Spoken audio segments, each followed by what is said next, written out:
Well, let's bring in our chief correspondent, Matt Gutman, because you talk about civilians. For many, it's a desperate effort to get out of here. Yeah. And you and I, Tony, were out here about an hour ago watching as U.S. warships fired Tomahawk missiles over our head. We saw Iranian missiles coming in. There are warplanes crisscrossing the sky. But what is not flying are commercial airliners, meaning that millions of people are stranded in this conflict zone. As the U.S., Israel, and Iran trade attacks, millions of civilians across the Middle East find themselves caught in the crossfire. In Iran, the Red Crescent says nearly 800 have died in 4 days of bombings. And today, in the city of Minab, a mass funeral was held for what the regime claims were girls killed in an elementary school.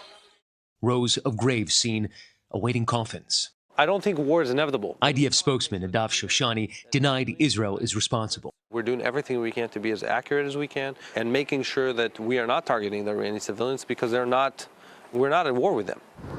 This comes as the U.S. State Department is telling the roughly 1 million American citizens in 14 countries to leave immediately and says help is on the way. It's going to take a little time because we don't control the airspace closures.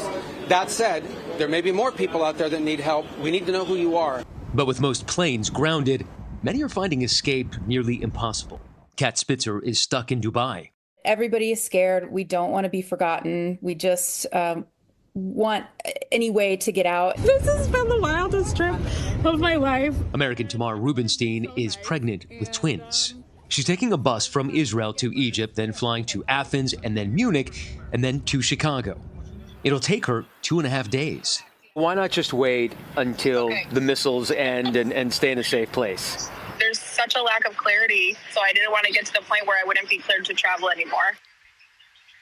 That's a tough road. Now, Secretary Rubio has said that the U.S. is now chartering planes to try to bring Americans home. But, Tony, so many of those travelers that we spoke to said that the State Department just hasn't moved fast enough to help them. You can understand their frustration. Matt, thank you very much.